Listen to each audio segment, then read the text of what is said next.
Video like जरूर कर लीजिए और ऐसे वीडियो लगातार फ्री में पाने के लिए चैनल को तुरंत सब्सक्राइब कर लीजिए और बेल आइकन को जरूर टैप कर लीजिए ताकि आगे भी सारे वीडियो आपको मिलते रहे। यूट्यूब में फॉलो करते हैं तो प्लीज ये वाला फ्री टेलीग्राम चैनल जरूर ज्वाइन कर लीजिएगा। सारे नोटिफिकेशन, सारे अपडेट यहीं पे आते हैं, ध्यान रखिए।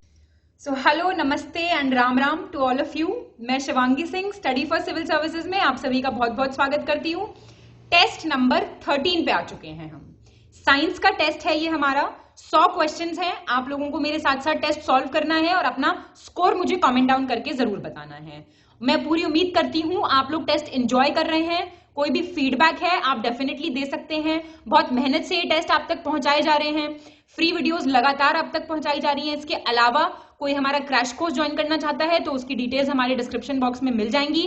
बढ़िया से तैयारी करते रहिए, हंसते रहिए, जोरदार तरीके से पढ़ते रहिए। शुरुआत करते हैं हमारे टेस्ट नंबर 13 की। All the best. तो हम अपना साइंस का टेस्ट देख रहे हैं अब। यूपी पीसीएस प्रीलिम्स 2023 के लिए सेक्शनल टेस्ट 13 पे आ गए हैं और साइंस का ये पहला टेस्ट है। पहला क्वेश्चन देखेंगे, निम्नलिखित में से किस पदार्थ का 4 डिग्री पर पानी के सापेक्ष सबसे अधिक सापेक्षिक घनत्व होता है? रिलेटिव डेंसिटी की बात हो रही है। ये कौन से सब्सटेंस का हाईएस्ट रिलेटिव डेंसिटी होती है? किसके रिलेटिव? वाटर के relative at 4 degree centigrade. Kerosene, पारा, मरकरी, ग्लिसरीन, हाइड्रोजन। बताइए क्या हो जाएगा आंसर।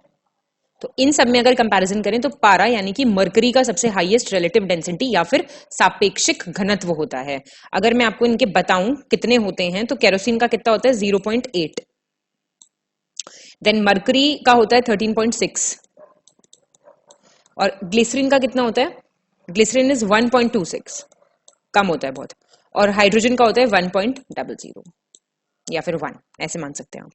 तो रिलेटिव डेंसिटी जो है कुछ सब्सटेंसेस की रिलेटिव टू वाटर और किस टेम्परेचर पे ये भी दिया हुआ है, आप ध्यान रखना थोड़ा सा।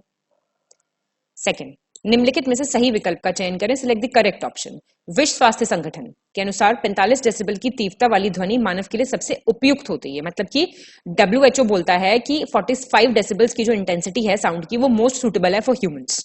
75 से अधिक तीव्रता की ध्वनि मानव स्वास्थ्य पर नकारात्मक प्रभाव डालती है, नेगेटिव इफेक्ट डालती है। 80 डेसिबल से अधिक तीव्रता की ध्वनि को शोर कहते हैं। नॉइज किसको बोलते हैं? जो 80 डेसिबल से ज्यादा होती है। तो आप बताइए कौन सा सही है। क्या हो जाएगा आंसर? आंसर हो जाएगा इसका डी। सारी बातें ठीक है और ये आपको थोड़ी सी याद भी रखनी है, ठीक है। शोर क्या होता है? 80 डेसिबल से ऊपर। और 75 डेसिबल से भी मतलब गलत ही, जब 80 पे शोर है तो 75 से ऊपर तो नेगेटिव हो गई होगा ना। और 45 सबसे सूटेबल है ह्यूमंस के लिए। तो थोड़ा सा ये 45 तो ध्यान रखना ही रखना। थर्ड, निम्नलिखित में से सही विकल्प का चयन करें। Correct option. ये आप कुछ यूनिट्स दिए हुए हैं और उनके फिगर्स हैं, आपको बताना है। 1 माइक्रोन। अब इसमें तो हिंदी इंग्लिश कुछ नहीं है ना, ये माइक्रोन का सिंबल दिया हुआ है। कितना होता है? 10 की पावर -4 सेंटीमीटर। नैनोमीटर 10 की पावर -10। एंगस्ट्रॉम ये इसका सिंबल है -10, 10 की पावर -10। बताइए कौन सा सही है। सही है पहला, देख लीजिए। 1 माइक्रोन कितना होता है? 10 की पावर -4 सेंटीमीटर, या फिर ये कितना हो जाएगा? 10 की पावर -6 मीटर्स। मीटर्स में भी थोड़ा ध्यान रखना। और 1 नैनोमीटर कितना होता है? 10 की पावर -7 होता है। ये एक मिनट, कितना?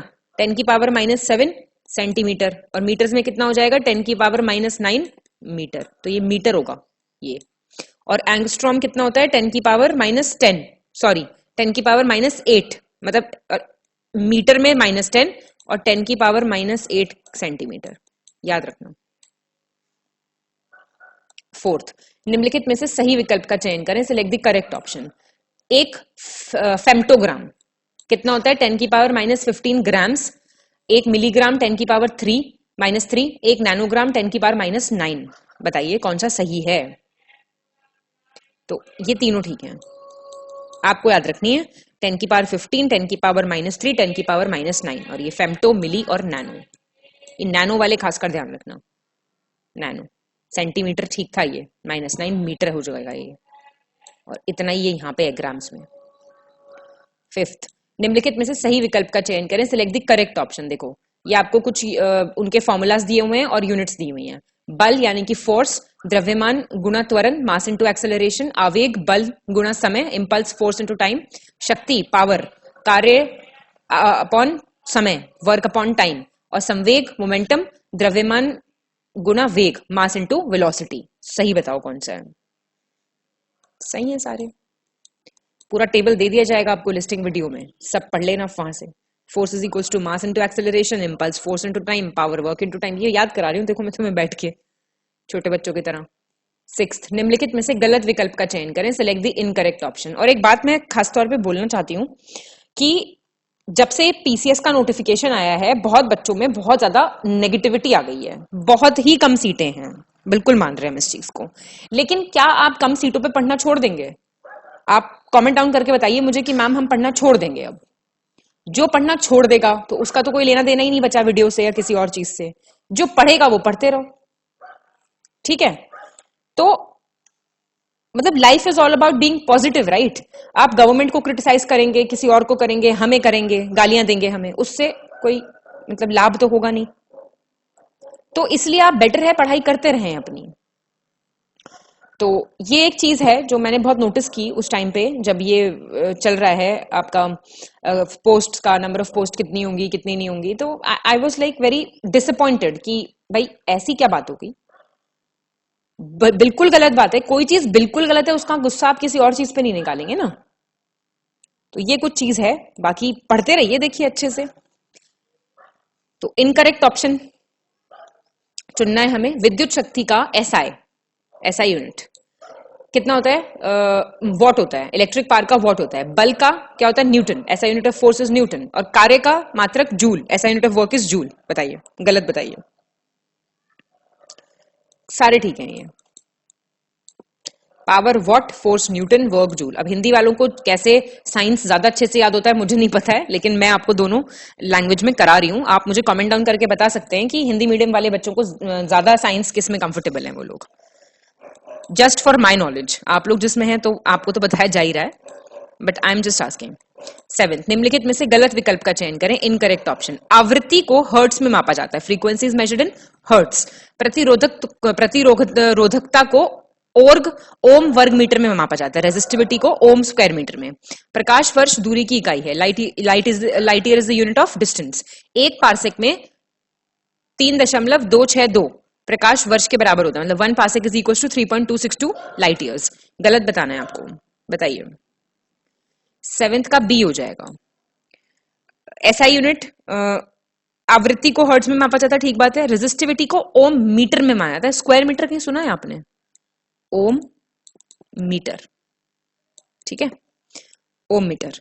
और लाइट ईयर आपको पता है, लाइट ईयर क्या होता है? जो डिस्टेंस लाइट ट्रैवल करती है एक साल में, वह दूरी जो प्रकाश एक वर्ष में तय करता है। और एक पार्सेक कितना होता है? 3.262 लाइट ईयर्स के बराबर। 8th, निम्नलिखित में से सही विकल्प का चयन करें, select the correct option. Farad किसकी यूनिट है? कैपेसिटेंस की, धारिता। वोल्ट किसकी है? इलेक्ट्रिक पोटेंशियल डिफरेंस की, वैद्युत विभवांतर मात्रक। ओम किसका है? विद्युत धारा की, इलेक्ट्रिक करंट की। और एम्पियर किसका है? विद्युत प्रतिरोध की, इलेक्ट्रिकल रेजिस्टेंस की। आपको सही बताना है मुझे। तो पहला और दूसरा ठीक है, बाकी दो गलत हैं। क्यों गलत हैं?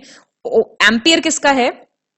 एम्पियर है इलेक्ट्रिक करंट का। ये तो भाई आसान है, मतलब ये तो क्वेश्चंस हल करना बहुत आसान है। एम्पियर इलेक्ट्रिक करंट का होता है और ओम किसका होता है? इलेक्ट्रिक रेजिस्टेंस का होता है। तो ये क्रॉस्ड है, ये इसका और ये इसका, बाकी ठीक है। 9th, निम्नलिखित में से सही विकल्प का चयन करें, select the correct option. 1 megawatt बिजली के मापन की एक इकाई है जो बिजली उत्पादन केंद्रों में खपत होती है। 1 मेगावाट क्या है? आपको पता है, मेजरमेंट की यूनिट है which is consumed in power generation centres. अब आपको बताना है दाब का एसआई मात्रक पास्कल है। एसआई यूनिट क्या है प्रेशर की?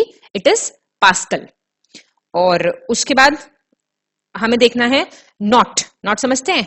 3rd रह गया। विकृति एक विमाहीन राशि है, डिमेंशनलेस क्वांटिटी है, इसका कोई मात्रक नहीं होता, जिसकी कोई यूनिट नहीं होती। नॉट समुद्री जहाज की गति मापने की एक इकाई है। Not is the unit of measurement of the speed of a ship. बताएंगे आप मुझे कौन सा सही है? 9th सी। 2nd, 3rd और 4th ठीक है, पहला क्यों गलत है ये बताना है अब आपको। देखिए, मेगावाट जो है यूनिट है मेजरमेंट ऑफ इलेक्ट्रिसिटी जो कि प्रोड्यूस होती है इन पावर जनरेशन सेंटर्स। आपने ध्यान से पढ़ा? ये कंज्यूम थोड़ी होती है पावर जनरेशन सेंटर्स में, उत्पादन थोड़ी होता है। उत्पादन केंद्रों में खपत थोड़ी होती है इसकी, ये तो प्रोड्यूस होती है उल्टा। ये उत्पादन केंद्रों में उत्पादित की जाती है, it is not consumed, it is produced. देखा, ऐसे ऐसे भी फंस सकते हैं आप। और नॉट आपको पता है स्पीड नापता है, और आपको पता है नेविगेशन में जो डिस्टेंस यूज होता है नौ संचालन में, जो दूरी के लिए प्रयोग होता है उसको क्या बोलते हैं, बताएगा कोई या मैं बता दूं? यहाँ पे नॉटिकल माइल पढ़ा है आपने? इंडिया का तट से कितना है, EEZ पढ़ा होगा, कोस्टल मैनेजमेंट जोन्स वाला टॉपिक पढ़ा होगा अगर किसी ने, तो बताना मुझे, पता है नहीं आपको ये टर्म नहीं, ठीक है। 10th, निम्नलिखित में से सही विकल्प का चयन करें, सिलेक्ट द करेक्ट ऑप्शंस। नौ संचालकों द्वारा सोनार का प्रयोग किया जाता है, सोनार नेविगेटर्स यूज करते हैं। महासागर में डूबी हुई वस्तुओं की स्थिति जानने के लिए सोनार का प्रयोग किया जाता है, किसकी पोजीशन जानने के लिए? Submerged objects.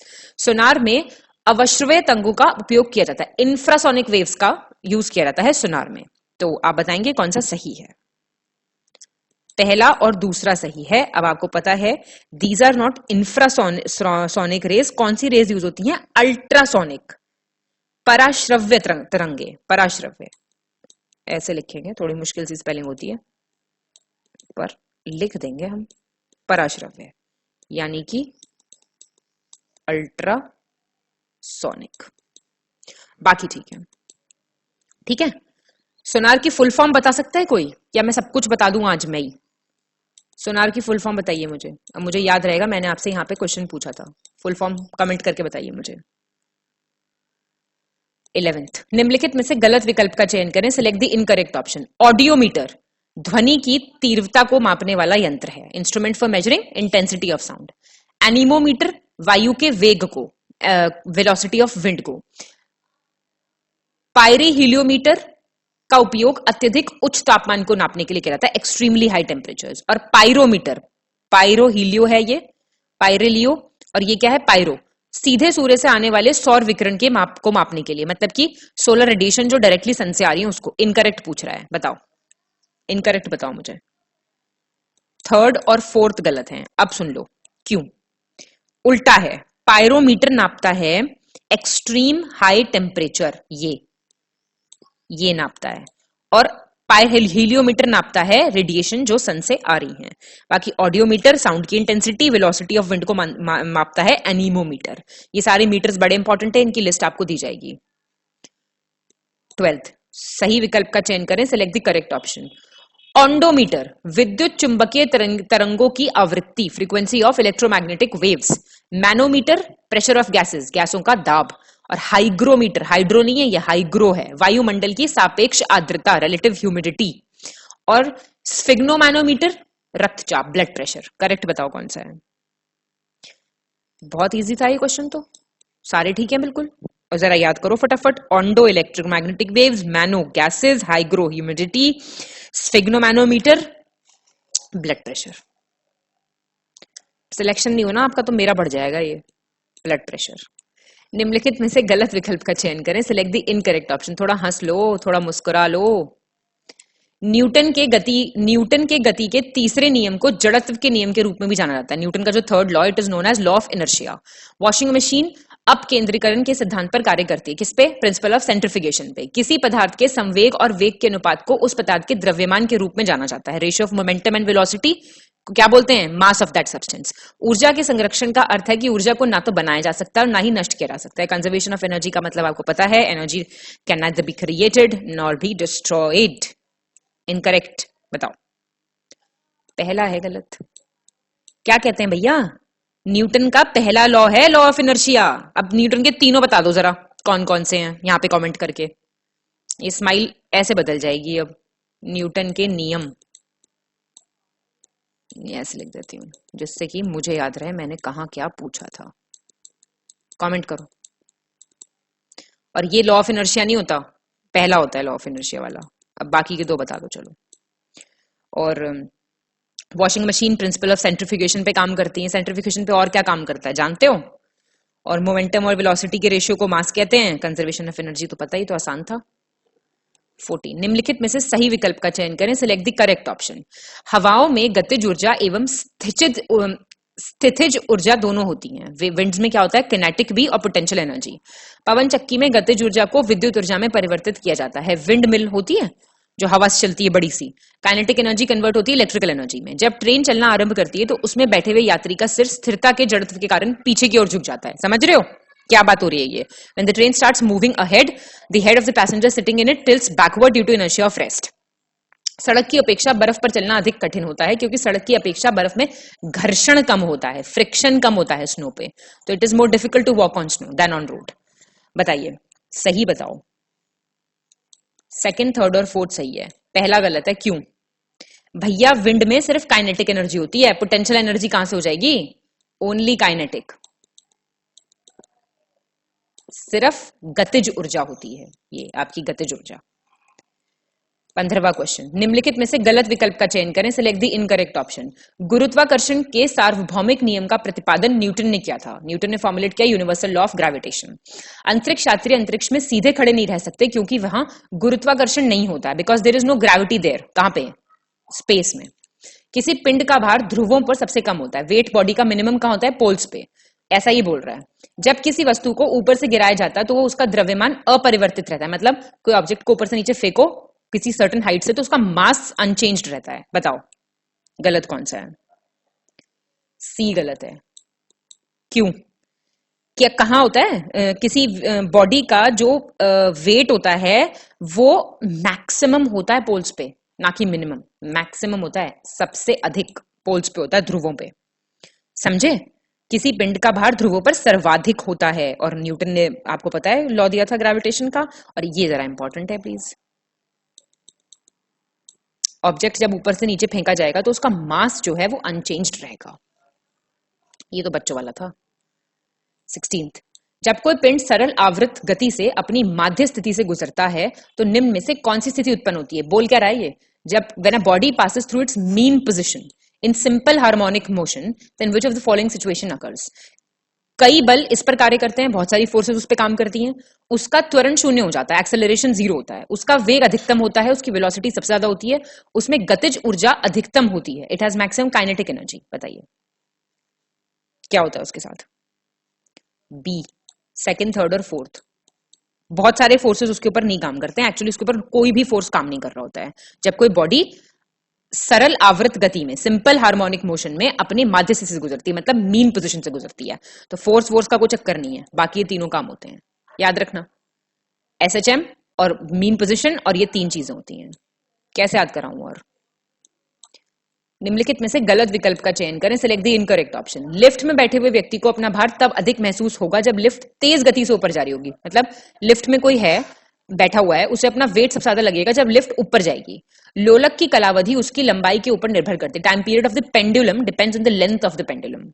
गर्मियों में लोलक घड़ियां सुस्त हो जाती हैं क्योंकि गर्मियों की लंबाई घट जाती है। मतलब इस सीजन में क्या होता है? पेंडुलम क्लॉक स्लगिश हो जाती है समझ में, because the length of the pendulum decreases in this season. आप भी सुस्त हो रहे हैं गर्मियों में? सुस्त मत हो, ये पेपर आ रहा है बिल्कुल। तो बताइए क्या होगा? गलत क्या है? सी। क्यों? पेंडुलम जो है स्लगिश हो जाती है क्योंकि इस सीजन में लेंथ जो है पेंडुलम की वो बढ़ जाती है, ना कि घट जाती है। गर्मियों में लोलक घड़ियां सुस्त हो जाती हैं क्योंकि गर्मियों में लोलक की लंबाई बढ़ जाती है। ठीक है, गर्मियों में यहां पे लोलक होगा, वैसे पेंडुलम होगा। मतलब गलती है ये, कोई बात नहीं। तो समझ गए क्यों गलत है? अब ये बिल्कुल ठीक है। ये तो पता है टाइम पीरियड डिपेंड करता है लेंथ पे, और जब लेंथ बढ़ जाएगी, जब टाइम पीरियड डिपेंड करता है तो ये कम हो जाती हैं, स्लगिश हो जाती हैं। आपको ऐसा नहीं होना है। निम्नलिखित में से गलत विकल्प का चयन करें, इनकरेक्ट ऑप्शन। पृष्ठ तनाव के कारण ही वर्षा की बूंद गोलाकार आकृति होती है। स्फेरिकल शेप जो होती है ना रेन ड्रॉप की, it is due to surface tension.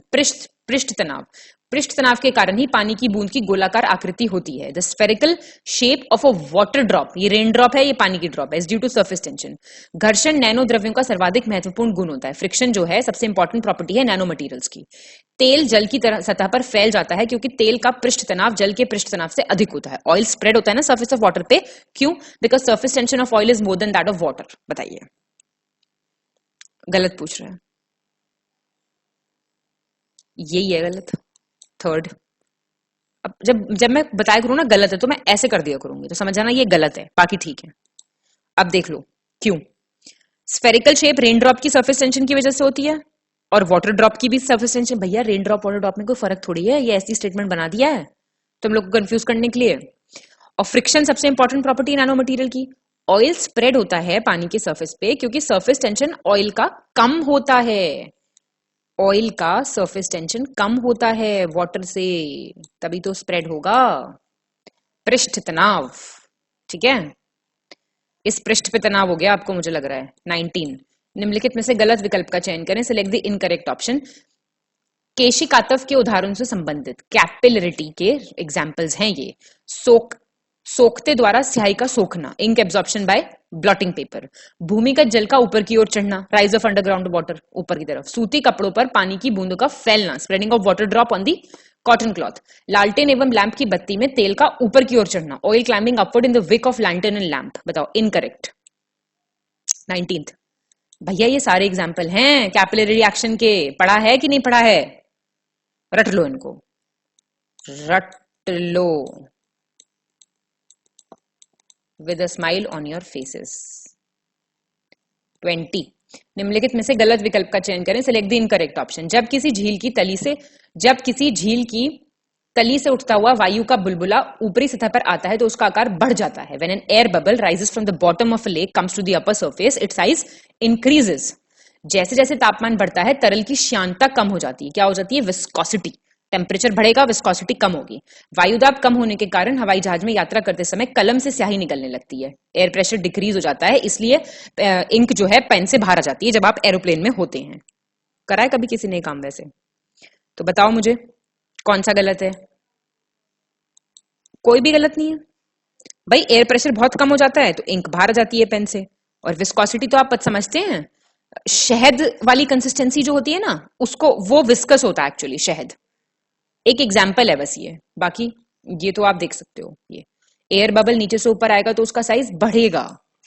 ये दो वाली बातें इंपॉर्टेंट है, ये तो सभी ठीक करके आएंगे। ये भी करके ही आओगे वैसे तो ठीक। 20th, चलो 21st क्वेश्चन देखेंगे। निम्नलिखित में से सही विकल्प का चयन करें, करेक्ट ऑप्शन चुनना है हमें। जब किसी वस्तु की मात्रा में परिवर्तन होता है तो उसका घनत्व परिवर्तित हो जाता है। मतलब कि अगर क्वांटिटी चेंज हो रही है किसी ऑब्जेक्ट की तो उसकी डेंसिटी भी चेंज हो रही है। जल का आपेक्षिक घनत्व 4 डिग्री सेल्सियस पर सबसे अधिक होता है। रिलेटिव डेंसिटी जो है वाटर की वो कब सबसे ज्यादा होती है? 4 डिग्री पे। लोहे की कील पारे पर तैरती है जबकि पानी में डूब जाती है, क्योंकि लोहे का घनत्व पानी से अधिक और पारे से कम है। आयरन नेल समझते हैं, कील, वो फ्लोट करती है on mercury while it sinks in water because the density of iron is more than that of water and less than that of mercury। तो क्या बताना है आपको?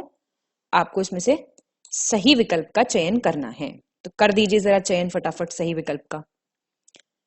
इसका आंसर हो जाएगा बी, केवल दूसरा और तीसरा। देखिए आयरन नेल जो है, जब क्वांटिटी किसी ऑब्जेक्ट की चेंज होती है तो उसकी जो डेंसिटी है वो अनचेंज्ड रहती है। डेंसिटी पे कोई फर्क नहीं पड़ता। यहाँ पे क्या लिखा है? चेंज हो जाती है। It does not change. तो पहला वाला जो है हमारा वो गलत हो गया। दूसरा ठीक है, तीसरा ठीक है। चलिए निम्नलिखित में से गलत विकल्प का चयन करें, इनकरेक्ट ऑप्शन। देखिए एक सामान्य मानव आंख 380 नैनोमीटर से 750 नैनोमीटर की तरंग दैर्ध्य सीमा में विद्युत चुंबकीय विकिरण को स्पष्ट रूप से देख सकती है। बोल रहा है कि नॉर्मल ह्यूमन आई जो है it can clearly see electromagnetic radiation in the wavelength of 380 nanometers to 750 nanometers. पृथ्वी पर आने वाले सैर विकिरण की सीमा 100 नैनोमीटर से 106 नैनोमीटर तक विस्तृत है। रेंज बता रहा है ये सोलर रेडिएशन की। आप बताएंगे गलत कौन सा है। तो ये दोनों बातें ठीक है, आपको पढ़ लेनी है ये एज इट इज। निम्नलिखित में से सही विकल्प का चयन करें, सिलेक्ट द करेक्ट ऑप्शन। प्रकाश विकिरणों की प्रकृति तरंग एवं कण दोनों के समान होती है। मतलब nature of light radiation similar है to both wave and particle. प्रकाश सीधी रेखा में चलता हुआ प्रतीत होता है क्योंकि प्रकाश की तरंग दैर्घ्य बहुत कम होता है। मतलब वेवलेंथ जो होता है लाइट का वो बहुत कम होता है, इसलिए ऐसा लगता है कि वो स्ट्रेट लाइन में आ रहा है। प्रकाश का वेग पराध्वनिक तरंगों की अपेक्षा अधिक तथा ब्रह्मांडीय किरणों की अपेक्षा कम होता है। वेलोसिटी ऑफ लाइट जो है वो हायर है देन अल्ट्रासोनिक वेव्स और लेस है देन कॉस्मिक रेज। आपको बताना है सही कौन सा है। तो इसका सही आंसर है ए, फर्स्ट एंड सेकंड, ये दोनों ठीक है। थर्ड क्यों गलत हुआ? देखो थर्ड इसलिए गलत है वेलोसिटी जो है लाइट की वो हायर है अल्ट्रासोनिक वेव से और कॉस्मिक रे से भी। भाई कॉस्मिक रे से तो हायर होगी ही होगी, नाम में ही ब्रह्मांड है, समझे? तो ऐसे ये एलिमिनेशन से हो सकता था क्वेश्चन। अगर आपको पता होता तीसरा गलत है और ये दोनों आपको नहीं भी पता होते तो देखो तीसरा तीसरा तीसरा, तो ये आपका आंसर हो जाता। 24 निम्नलिखित में से सही विकल्प का चयन करें, सिलेक्ट द करेक्ट ऑप्शन। यदि हम चार माध्यमों कांच, निर्वात, जल तथा वायु की बात करें, रिपीट होता है ये वाला क्वेश्चन, मार्क कर लो इसे। तो प्रकाश की गति कांच के बीच से जाते समय न्यूनतम होगी। अगर हम चार मीडियम्स की बात करेंगे, glass, vacuum, water, speed of light will be minimum while passing through the glass. प्रकाश तरंगों के वायु से कांच में जाने पर तरंग दैर्ध्य और वेग में परिवर्तन होगा जबकि आवृत्ति अपरिवर्तित रहेगी। बोल रहा है जब लाइट वेव्स पास करेंगी एयर से ग्लास में तो चेंज होगा वेवलेंथ में और वेलोसिटी में, फ्रीक्वेंसी अनचेंज्ड रहेगी। बताओ क्या होगा इसका आंसर? तो दोनों ठीक है, ये मिनिमम ही होगी ना स्पीड ऑफ लाइट कांच में से। तो ये ध्यान रखना, ये चार मीडियम में ग्लास, वैक्यूम, वाटर, सबसे ज्यादा किस में होगी इसमें, ये बताओ जरा मुझे। इनमें से मिनिमम तो ये पूछ रहा है, मैक्सिमम आप मुझे कमेंट डाउन करके बताइए। निम्नलिखित में से गलत विकल्प का चयन करें, इनकरेक्ट ऑप्शन। प्रकाशीय तंतु पूर्ण आंतरिक परावर्तन के सिद्धांत पर काम करता है। ऑप्टिकल फाइबर किसके प्रिंसिपल पर काम करता है? TIR, total internal reflection. मरीजों के पेट के अंदर की जांच करने के लिए डॉक्टरों द्वारा उपयोग किए जाने वाला एंडोस्कोप प्रकाश के पूर्ण आंतरिक परावर्तन के सिद्धांत पर काम करता है। बोल रहा है एंडोस्कोप किस लिए यूज होता है? स्टमक के अंदर देखने के लिए, तो वो टोटल TIR पे काम करता है। मृग तृष्णा का कारण प्रकाश का पूर्ण आंतरिक परावर्तन है। रीजन फॉर मायरेज क्या है? Total internal reflection of light. आपको बताना है कौन सा इसमें से गलत है। तो बिल्कुल ठीक है सारे। और आपका TIR जो है यहाँ पे पूरी तरह से प्रिपेयर हो जाता है। ऑप्शन पूछेगा तो इनमें से कोई पूछेगा। ऑप्टिकल फाइबर, एंडोस्कोप, ये सब इसी के एग्जाम्पल है। मिराज, ये सब इसी के एग्जाम्पल है। 26 निम्नलिखित में से गलत विकल्प का चयन करें, select the incorrect option. Holography किसी वस्तु की त्रिआयामी प्रतिरूप को रिकॉर्ड करने और पुनः प्रस्तुत करने की तकनीक है। Holography it's a technique of recording and reproducing a 3-dimensional 3D image. किसी वस्तु का षष्टि पटल पर बनने वाला प्रतिबिंब छोटा, उल्टा और वास्तविक होता है। Image of an object formed in retina. कहां होता है retina? Small, inverted and real. बताइए इनकरेक्ट कौन सा है? दोनों ठीक है। ये भी रेटिना पे इमेज बनती है आंख के, रेटिना ही तो होता है यूज बायोमेट्रिक में भी। फॉर 27 निम्नलिखित में से सही विकल्प का चयन करें, सिलेक्ट द करेक्ट ऑप्शन। मनुष्य का कान 2000 से 5000 हर्ट्ज तक की आवृत्तियों के लिए सबसे सुग्राही माना जाता है। The human ear is considered most sensitive. जो फ्रीक्वेंसीज हैं 2000 से 5000 हर्ट्ज की। मनुष्य की आंख पीले हरे रंग के लिए सबसे सुग्राही मानी जाती है। सेंसिटिव किसमें? हमारी आंख येलो ग्रीन कलर में। कानों द्वारा सुनी गई ध्वनि का प्रभाव हमारे मस्तिष्क में 1 सेकंड के 10वें भाग तक रहता है। Effect of sound 1/10 part of second. जब कोई चित्र रेटिना पर बनता है तो वह सेकंड के 1/16वें भाग तक मानव मस्तिष्क पर अंकित रहता है। देखिए जब कोई इमेज बनती है रेटिना पे तो it remains imprinted on the human brain for 1/16th of a second. आपको बताना है करेक्ट कौन सा है। भैया फैक्ट लोडेड है ये क्वेश्चन, सारी बातें ठीक हैं और बड़ा ब्यूटीफुल क्वेश्चन है, ट्रिटी क्वेश्चन। और आप याद कर लीजिए अब इसको। 1/16 कब ऐसे खेल जाएगा, इसमें 1/16 डाल देगा और इसमें 1/10 डाल देगा, पर आप कंफ्यूज नहीं होंगे क्योंकि आपकी तैयारी जीत की पूरी है। निम्नलिखित में से गलत विकल्प का चयन करें, सिलेक्ट द इनकरेक्ट ऑप्शन। किसी तारे का रंग उसके तापमान को दर्शाता है। 10 बार 100 बार रिपीट हुआ question. Colour of a star reflects its temperature. वायुमंडल में प्रकाश का विसरण धूल के कणों के कारण ही संभव हो पाता है। Diffusion of light in the atmosphere is possible only because of dust particles. प्रकाश का रंग उसकी तरंग दैर्ध्य द्वारा निर्धारित किया जाता है। वेवलेंथ डिटरमिन करता है colour of light. You have to select the incorrect option. गलत विकल्प का आप मुझे चयन करके बता दें तो क्या हो जाएगा। पढ़ लीजिए, सब कुछ इंपॉर्टेंट है। रिफ्रैक्शन की वजह से ही, सॉरी रिफ्रैक्शन नेक्स्ट क्वेश्चन का है। प्रकाश का रंग उसकी तरंग दैर्ध्य द्वारा निर्धारित किया जाता है। ये बात सही है गलत है? बिल्कुल ठीक है। अब मैं आपको बता देती हूँ। लाल रंग का प्रकाश रेड कलर की सबसे ज्यादा लॉन्गेस्ट होती है वेवलेंथ या सबसे कम होती है? विबग्योर पता है आपको? रेड यहाँ पे है, वायलेट यहाँ पे है। रेड की क्या होती है? लॉन्गेस्ट होती है वेवलेंथ, तभी तो दूर तक दिखता है रंग। और वायलेट की शॉर्टेस्ट होती है। समझे? तो colour of light determine bye it's wavelength. ये तीनों ठीक है बिल्कुल। इस पे तारे पे तारा बना लो, इंपॉर्टेंट है क्वेश्चन। 29 निम्नलिखित में से सही विकल्प का चयन करें, सिलेक्ट द करेक्ट ऑप्शन। प्रकाश के प्रकीर्णन के कारण ही हम वास्तविक सूर्योदय को कुछ मिनट पहले ही सूर्य को देख पाते हैं, because of the scattering of light we can see the sun a few minutes before the actual sunrise. प्रकाश के अपवर्तन के कारण ही आकाश नीला दिखाई पड़ता है। स्काई क्यों दिखता है नीला, ये छठी क्लास का question. Because of refraction of light, खतरे के संकेतों के लिए लाल प्रकाश का उपयोग किया जाता है क्योंकि इसका प्रकीर्णन सबसे कम है, क्योंकि इसका स्कैटरिंग सबसे कम है। बताओ सही कौन सा है? तीसरा सही है बिल सिर्फ। ये तो मैंने अभी आपको ऊपर बताया, वेवलेंथ इसकी सबसे ज्यादा है और स्कैटरिंग इसकी कम है। वेवलेंथ सबसे ज्यादा है बताया था अभी, लॉन्गेस्ट वेवलेंथ, और इसकी स्कैटरिंग सबसे कम है। रिफ्रैक्शन ऑफ लाइट की वजह से, एक्चुअली स्कैटरिंग ऑफ लाइट की वजह से नहीं, रिफ्रैक्शन ऑफ लाइट की वजह से, समझे? प्रकाश के अपवर्तन के कारण हम वास्तविक सूर्योदय को कुछ मिनट पहले देख पाते हैं, प्रकीर्णन के नहीं।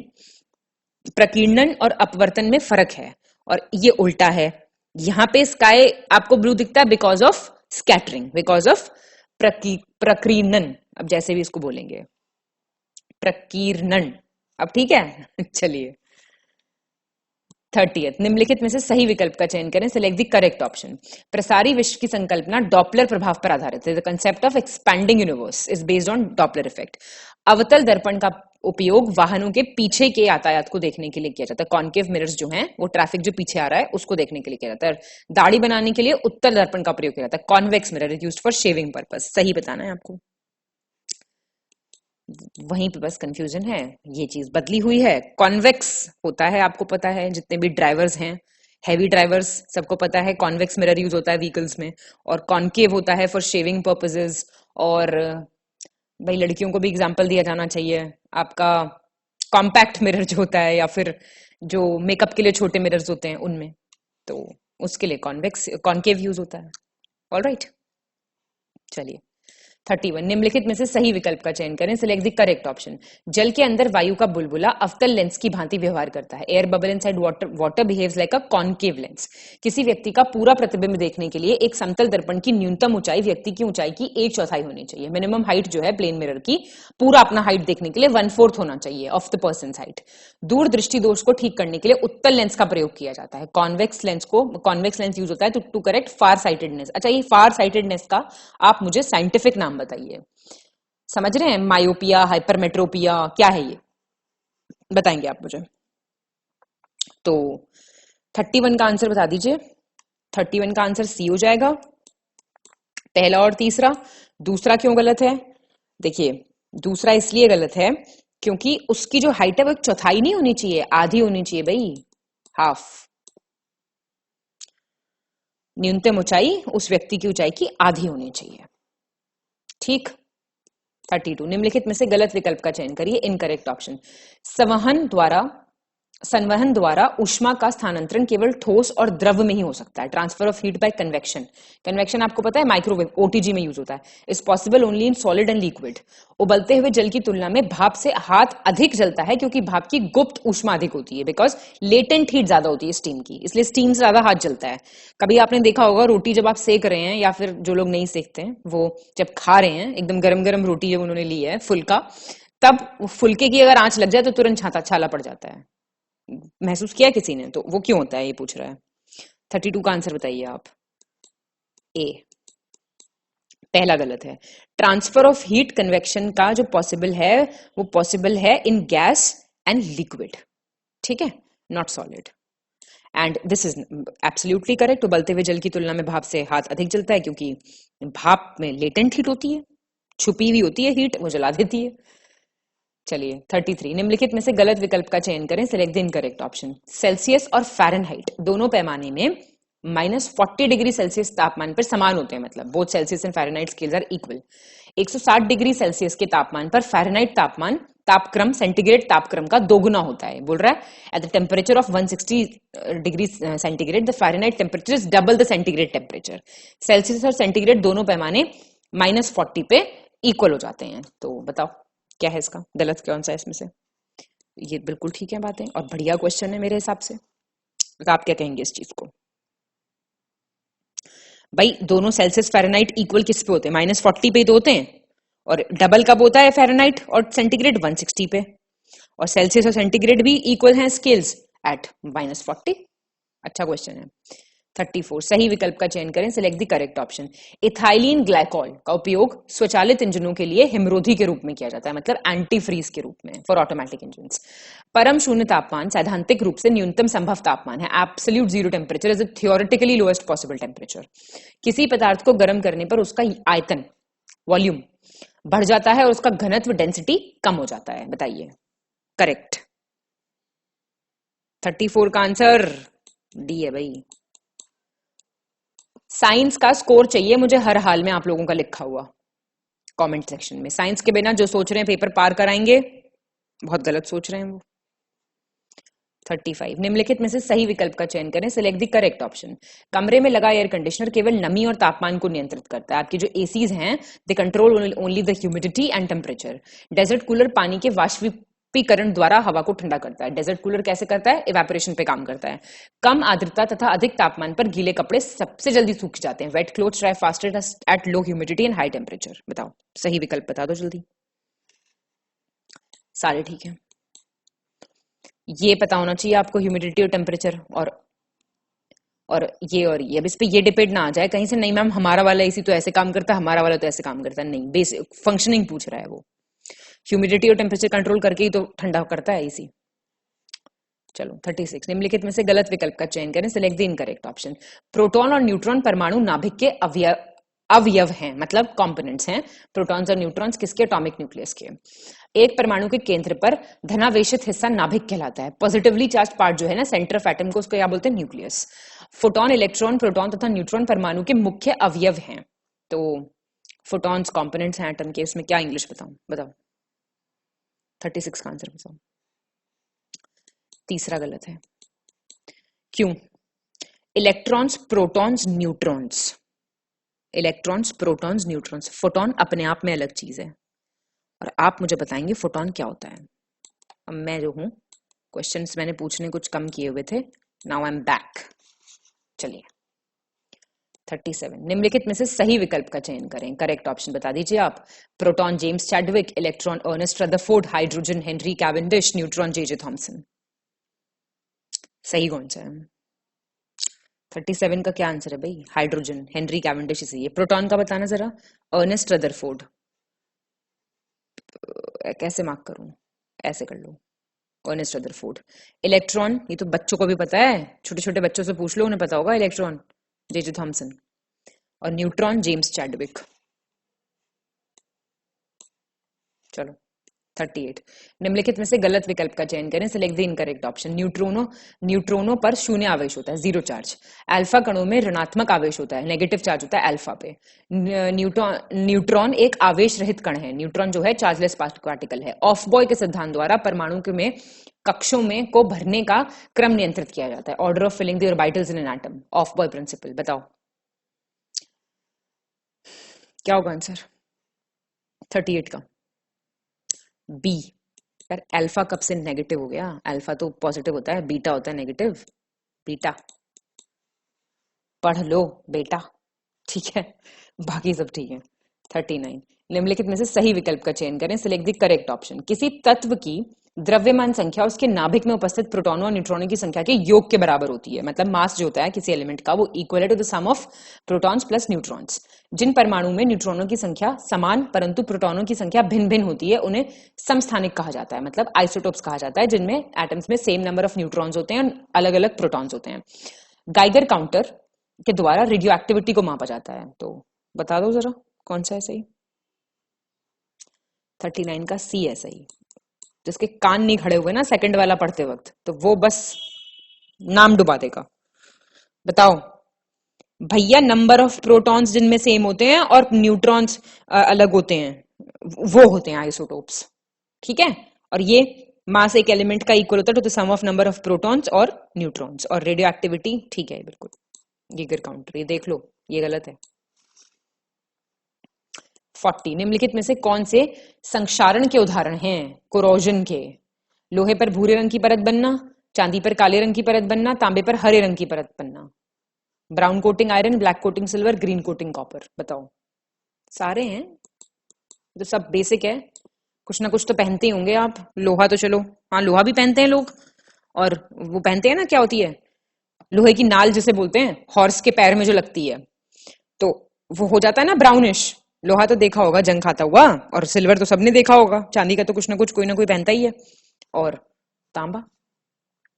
चलो 41, निम्नलिखित में से कौन सा रासायनिक परिवर्तन है, केमिकल चेंज, आ चुका क्वेश्चन है। सोडियम क्लोराइड का क्रिस्टलीकरण, क्रिस्टलाइजेशन ऑफ सोडियम क्लोराइड, लोहे में जंग लगना, सब्लिमेशन, ऊर्ध्वपातन, और वाष्पीकरण, इवेपोरेशन। बताओ कौन सा है केमिकल चेंज? भैया बी है केमिकल चेंज। कितने तरह के चेंजेस होते हैं? भौतिक और रासायनिक। अब भौतिक के एग्जांपल्स क्या हैं फिजिकल चेंज के? सोडियम क्लोराइड का क्रिस्टलीकरण, बर्फ का पिघलना, और आपका ये सब्लिमेशन, इवेपोरेशन। और केमिकल चेंजेस क्या होते हैं? कोआगुलेशन ऑफ मिल्क, पता है, दूध का स्कंदन, लोहे में जंग लगना, दूध से दही बनना, और कागज का जलना, ये होते हैं केमिकल चेंज। ठीक है, फिजिकल प्लस केमिकल। एग्जाम्पल्स बता दिए मैंने आपको, एक बार रिवाइज करना चाहो तो जरा कमेंट कर दो जो मैंने बताया है। 42, निम्नलिखित में से गलत विकल्प का चयन करें, सिलेक्ट द इनकरेक्ट ऑप्शन। जल अपघटन में ऊर्जा ऊष्मा के रूप में निर्गमित होती है। हाइड्रोलिसिस में energy is release in the form of heat. पाश्चुरीकरण दुग्ध के किण्वन से संबंधित है, मतलब पाश्चराइजेशन किससे संबंधित है? फर्मेंटेशन ऑफ मिल्क से। अशुद्धियों के कारण द्रव का कंथनांक बढ़ जाता है, मतलब boiling point of a liquid increases due to impurities. अधिक ऊंचाई पर वायुमंडलीय दबाव कम हो जाता है, इसलिए पानी का क्वथनांक कम हो जाता है। हाई ऑल्टीट्यूड्स पे एटमॉस्फेरिक प्रेशर कम हो जाता है, तो boiling point of water decreases. बताओ 42 क्या हो जाएगा? 42 का आंसर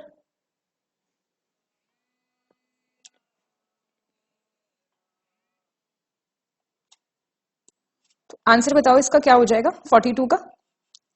भाई इतना सिंपल है ये क्वेश्चन, देखा जाए तो पाश्चरीकरण जो होता है, पाश्चराइजेशन जो होता है, उस वो क्या किण्वन कर देता है मिल्क को, मतलब फर्मेंटेशन हो जाता है मिल्क का। फर्मेंटेशन से तो चीज वो हो जाती है ना, मतलब खराब हो जाती है। फर्मेंटेशन मतलब इसको गलत सेंस में मत लेना, इडली जब हम बनाते हैं तो वो भी फर्मेंट होती है, मतलब गुड बैक्टीरिया डेवलप हो जाता है। तो यहाँ पे तो ये स्टेरिलाइज करता है मिल्क को, तो ये इसको खराब थोड़ी करता है। तो मतलब कि क्या हुआ इसका, ये निर्जमिकरण करता है, स्टेरिलाइजेशन जिसको बोलते हैं। ठीक है, तो बस बाकी बातें ठीक है बिल्कुल। तो ये वाला गलत हो जाएगा आपका, बाकी बस सब ठीक है। तो 43 देख लो, निम्नलिखित में से कौन सा विकल्प सही है? Which of the following option is correct? ऊर्ध्वपातन की प्रक्रिया का उपयोग प्रायः तरल अशुद्धियों के शुद्धिकरण के लिए किया जाता है। प्रोसेस ऑफ सब्लिमेशन जो है वो यूज होता है for the purification of liquid impurities. Chromatography रंगीन रसायनों के मिश्रण को अलग करने की एक रासायनिक तकनीक है। It's a technique for separating a mixture of coloured chemicals. रेत और नैप्थलीन के मिश्रण को आसवन द्वारा अलग किया जा सकता है बाय डिस्टिलेशन, सैंड और नैप्थलीन। आपको बताना है कौन सा सही है, तो इसका आंसर हो जाएगा बी। देखो जो प्रोसेस होता है सब्लिमेशन का और क्रिस्टलाइजेशन का, ऊर्ध्वपातन का और क्रिस्टलाइजेशन की जो प्रक्रिया होती है वो ठोस अशुद्धियों को शुद्धिकरण के लिए यूज होती हैं। ठीक है, तरल के लिए नहीं यूज होती हैं। सब्लिमेशन आप किस चीज का करोगे? कैम्फर का होता है ना सब्लिमेशन, तो लिक्विड कभी सब्लाइम थोड़ी होता है। सब्लिमेशन का मतलब ही है ना सॉलिड स्टेट से डायरेक्ट गैस बन जाना। और आपका सेकंड बिल्कुल ठीक है, और जो थर्ड है मिक्सचर ऑफ सैंड और नेप्थलीन को सेपरेट कैसे किया जा सकता है? सब्लिमेशन से। रेत और नेप्थलीन, नेप्थलीन तो उड़ जाएगी ना, जो बॉल्स कपड़ों में डालते हैं हम सर्दियों के भी।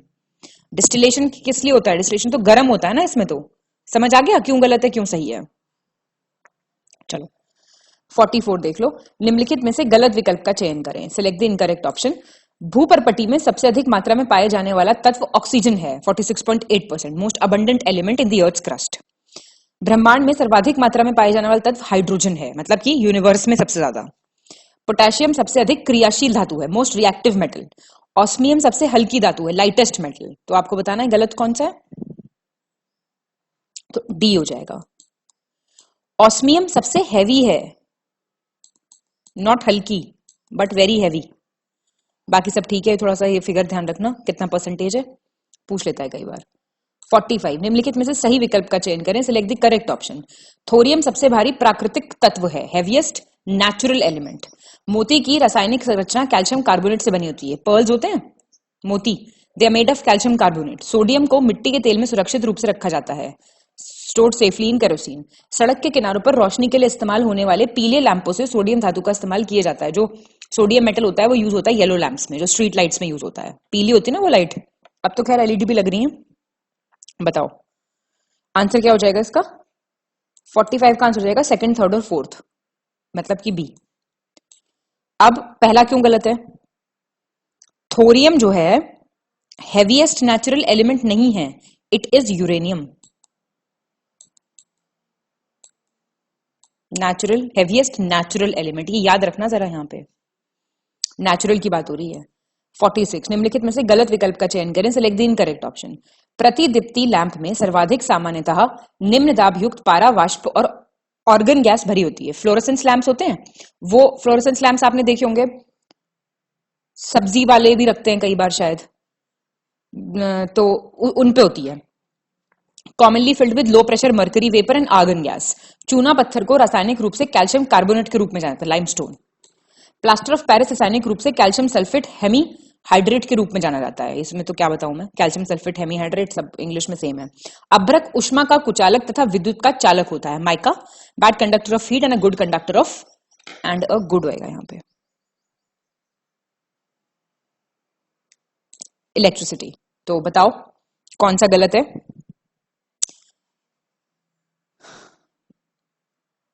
यही गलत है, उल्टा बोल दो बस इसको एक बार।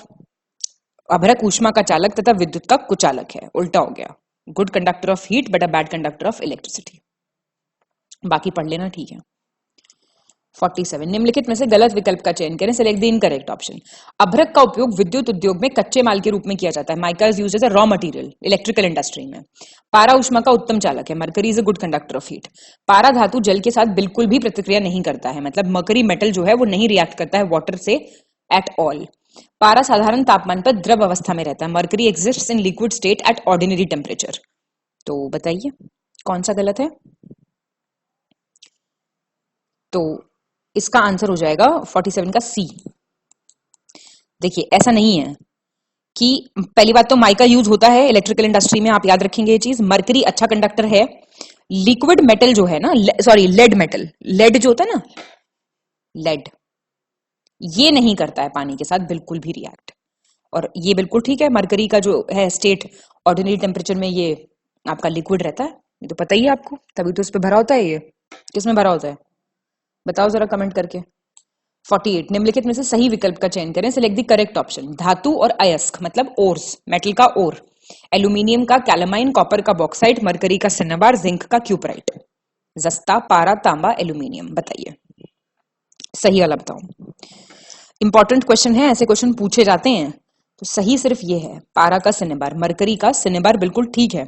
आपको पता है, तो बच्चों को भी पता है, एल्यूमिनियम का बॉक्साइट होता है, कॉपर का क्यूपराइट होता है, और जस्ता लेड का क्या होता है, सॉरी जिंक का होता है कैलामाइन।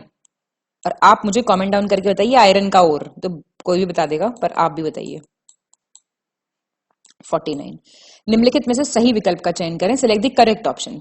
टांका तांबा तथा सीसे से बनी एक मिश्र धातु है, एलॉय। सोल्डर जो है वो कॉपर और लेड का एलॉय है, टांका। कांसा तांबा तथा टिन से बनी एक मिश्र धातु है। Bronze is an alloy of copper and tin. German silver तांबा जस्ता तथा निकल से बनी एक मिश्र धातु है। जर्मन सिल्वर किसका है, कॉपर जिंक प्लस निकल। पीतल तांबा प्लस जस्ता की है। ब्रास कॉपर और जिंक की है। तो सही बताओ कौन सा है? बी ठीक है। सेकंड, थर्ड और फोर्थ बिल्कुल ठीक है। सोल्डर टिन और लेड का होता है, ना कि कॉपर का। टिन प्लस लेड मतलब टिन तथा सीसा। टिन को तो टिन ही कहते हैं हिंदी में। 50 कार्बन के निम्नलिखित में से किस यौगिक का गलनांक सबसे अधिक होता है, मतलब कि मेल्टिंग पॉइंट कौन से कंपाउंड ऑफ कार्बन का सबसे ज्यादा है? Acetic acid, chloroform, ethanol, methane. Answer बताइए। एसिटिक एसिड का है सबसे ज्यादा। ये कटा नहीं है, सिर्फ मार्क हुआ। आप लोग इस बात के भी पीछे पड़ जाते हैं कुछ बच्चे, मैडम ने तो काट दिया था। बताइए चलिए।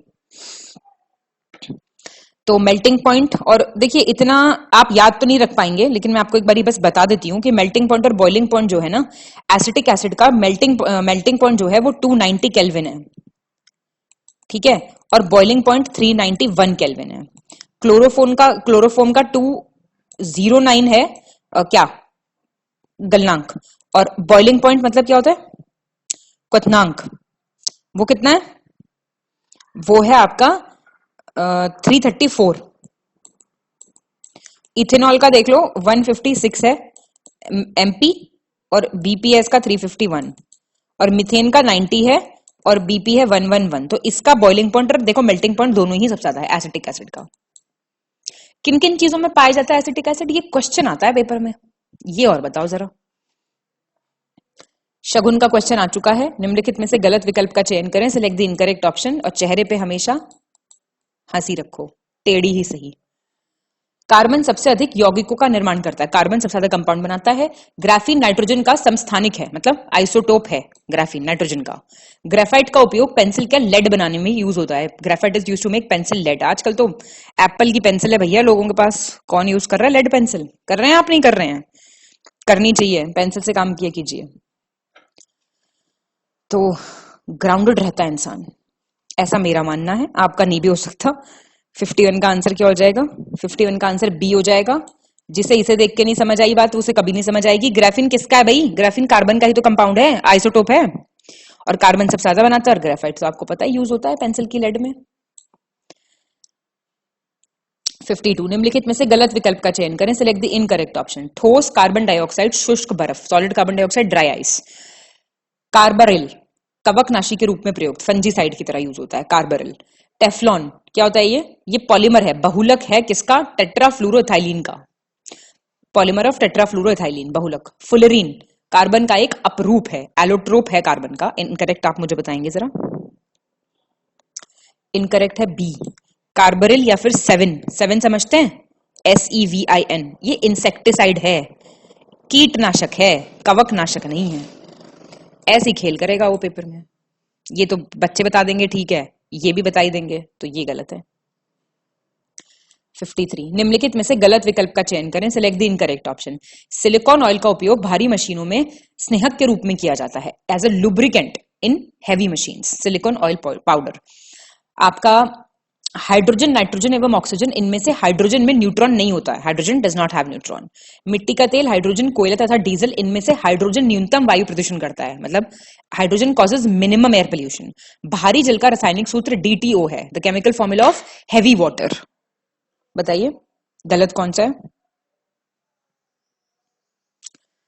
53 का ए हो जाएगा यार, सिलिकॉन ऑयल पाउडर थोड़ी यूज होगा, इसमें यूज होता है ग्रेफाइट, ग्रेफाइट का चूर्ण या फिर ग्रेफाइट का powder as a lubricant in heavy machinery. तो इसका यहाँ पे ग्रेफाइट लिख लो, और प्लीज जिसे नहीं पता ये बात, वो नोट्स बना रहे हो या नहीं बना रहे हो बता दो बस।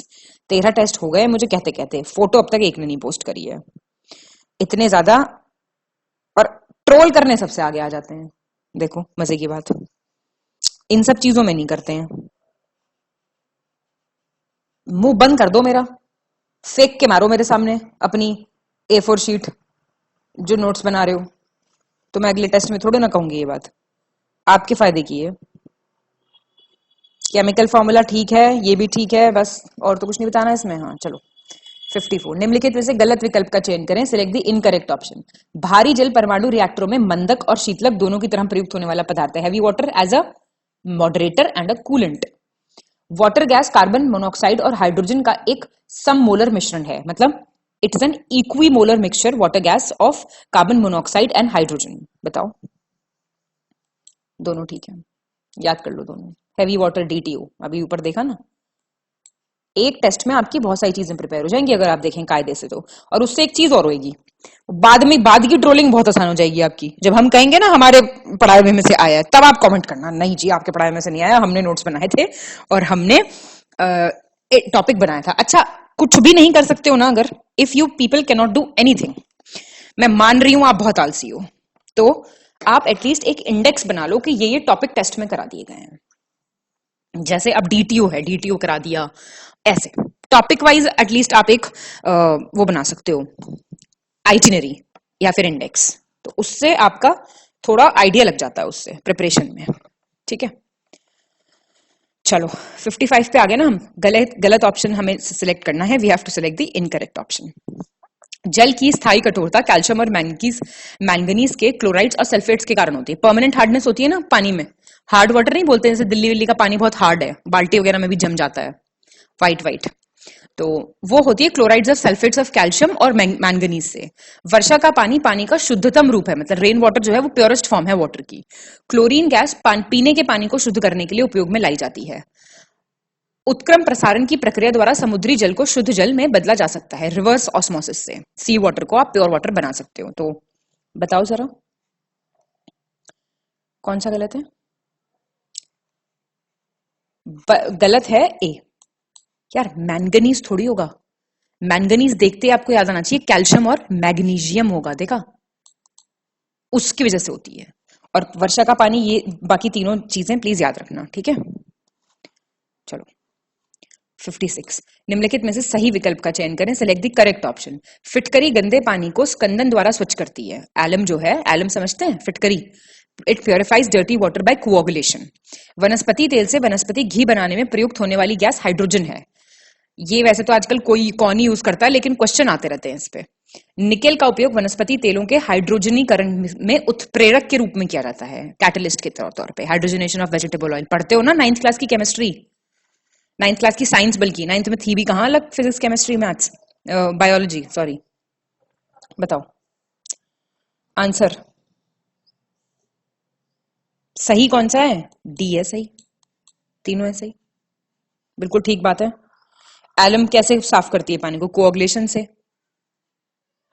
इसी की वजह से तो ये वो रोक देती है खून। कई बार कटवट लग जाता है तो शेविंग वगैरह करते वक्त आपने देखा होगा घर पे अपने फादर्स को या ब्रदर्स को यूज करते हुए। वैसे आजकल तो सब पता नहीं क्या क्या यूज कर रहे हैं, लेकिन जो बेसिक्स पे हैं वो यही यूज कर रहे हैं। 57, निम्नलिखित में से गलत विकल्प का चयन करें, सेलेक्ट द इनकरेक्ट ऑप्शन। गहरे समुद्रों में गोताखोरों द्वारा सांस लेने के लिए ऑक्सीजन और हाइड्रोजन के मिश्रण का उपयोग किया जाता है। डीप सी में जो डाइवर्स होते हैं वो ऑक्सीजन और हाइड्रोजन का यूज करते हैं।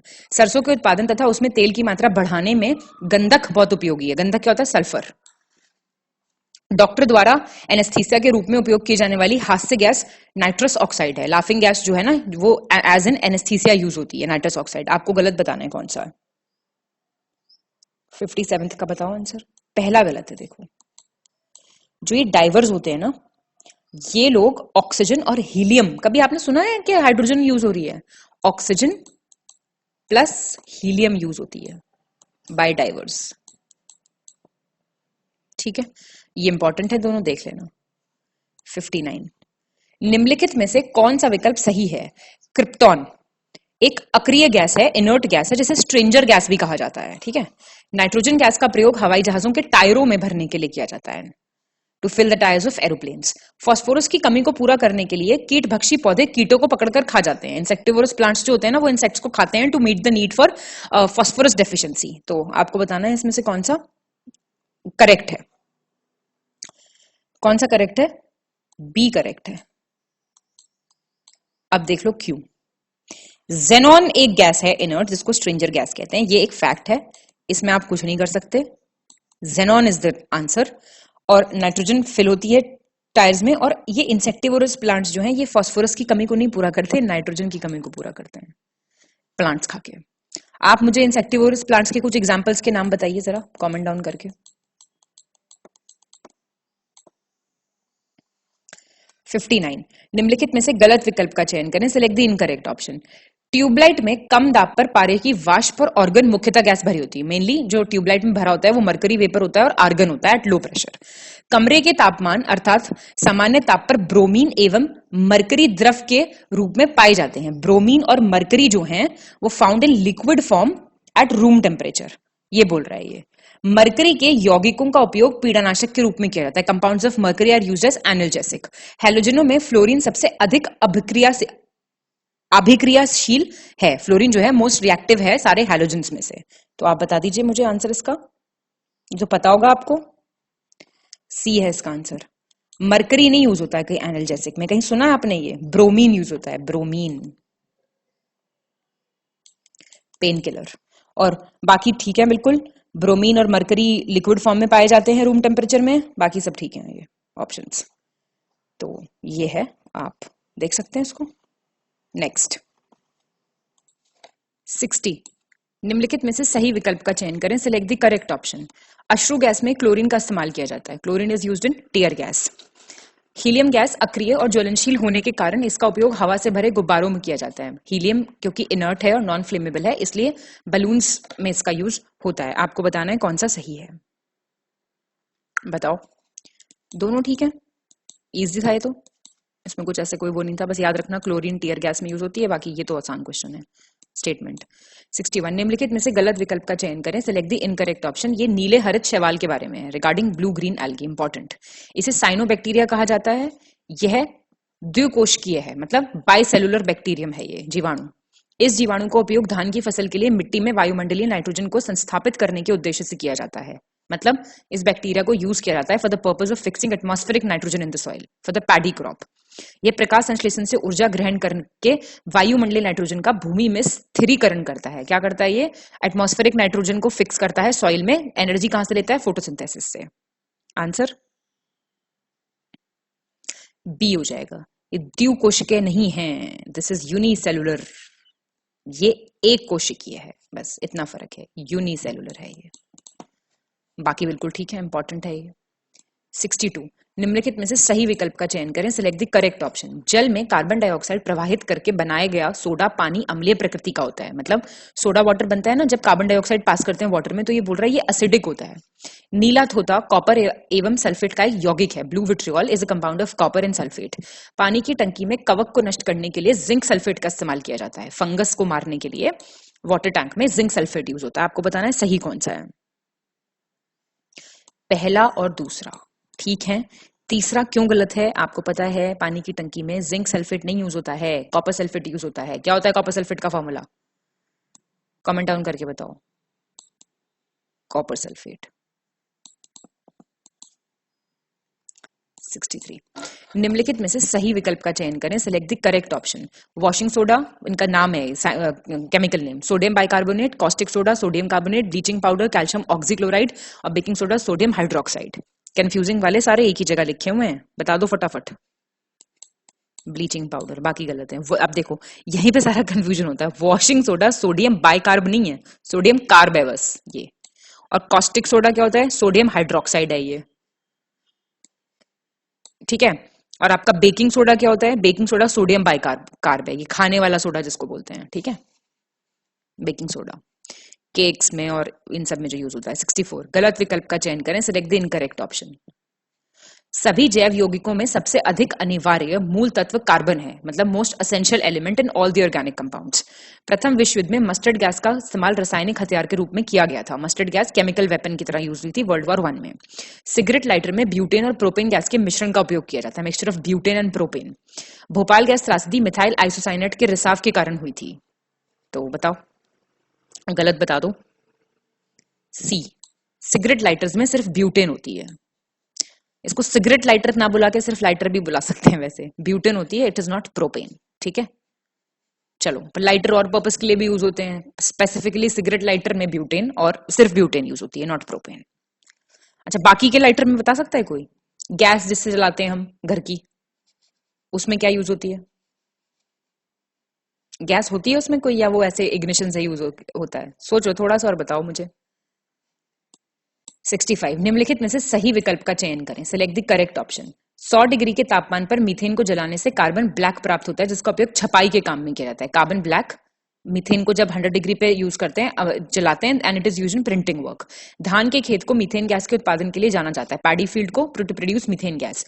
हरे फलों को कृत्रिम रूप से पकाने के लिए कैल्शियम कार्बाइड का प्रयोग किया जाता है, क्योंकि यह एथेफॉन उत्पादित करता है, एथेफॉन प्रोड्यूस करता है। ये कैल्शियम कार्बाइड आर्टिफिशियल राइपनिंग के लिए होता है, हरे फ्रूट्स के लिए। तो बताइए आप कौन सा सही है? डी, ए और बी ठीक है। अच्छा, कहीं आपने सुना है कि कैल्शियम जो ये है कैल्शियम कार्बाइड जो होता है वो प्रोड्यूस करता है क्या? राइपनिंग के लिए कौन सा हार्मोन यूज होता है? ये नाम सुना है आपने? एसिटिलीन, वो यूज होता है। यहां से एथिफॉन नहीं होता है। और एथिफॉन जो होता है बेसिकली ये केमिकल है जो कि रॉ फ्रूट्स को राइपन करने के लिए यूज होता है, लेकिन कैल्शियम कार्बाइड नहीं प्रोड्यूस करता है इसको, समझे?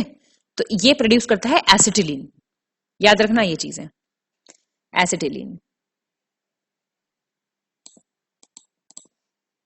66 निम्नलिखित में से गलत विकल्प का चयन करें, सिलेक्ट द इनकरेक्ट ऑप्शन।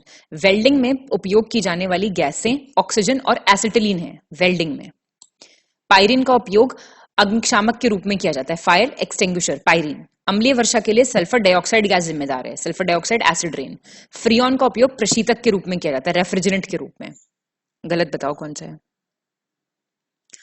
कोई भी गलत नहीं है इनमें से, ये सारी चीजें ठीक है और आपको याद करनी है। पायरीन, फायर एक्सटिंग्विशर, देखो वेल्डिंग वाला याद रखना प्लीज, ऑक्सीजन के साथ एसिटिलीन होती है। 67 निम्नलिखित में से गलत विकल्प का चयन करें, select the incorrect option. Ethyl alcohol को वुड स्पिरिट के नाम से भी जाना जाता है। शक्कर के किण्वन से इथाइल अल्कोहल बनता है। फर्मेंटेशन जब होता है शुगर का तो इथाइल अल्कोहल बनता है। जाइमेज एंजाइम ग्लूकोज को इथाइल अल्कोहल में परिवर्तित करता है। जाइमेज converts glucose into ethyl alcohol. और जौ को के अंकुरित बीजों के किण्वन से बने शराब को बियर कहा जाता है। लिकर जो होता है made from fermentation of germinated seeds of barley is called beer. बताइए गलत है ए, मिथाइल अल्कोहल होता है वुड स्पिरिट। कहां यूज होती है ये मिथाइल अल्कोहल? ये सही है सारे, याद रखना।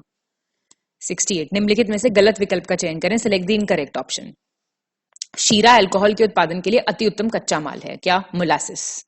रॉ मटेरियल है प्रोडक्शन ऑफ अल्कोहल के लिए। शराब के नशे में वाहन चलाने वाली की सांस जांचने के लिए ब्रेथ एनालाइजर में से लगे फिल्टर पेपर पर पोटेशियम डाइक्रोमेट और सल्फ्यूरिक एसिड होता है, जो यूज होती है ना वो मशीन, आपने देखी होगी मूवीज वगैरह में भी। There is potassium dichromate and sulphuric acid on the filter paper attached to breath analyser.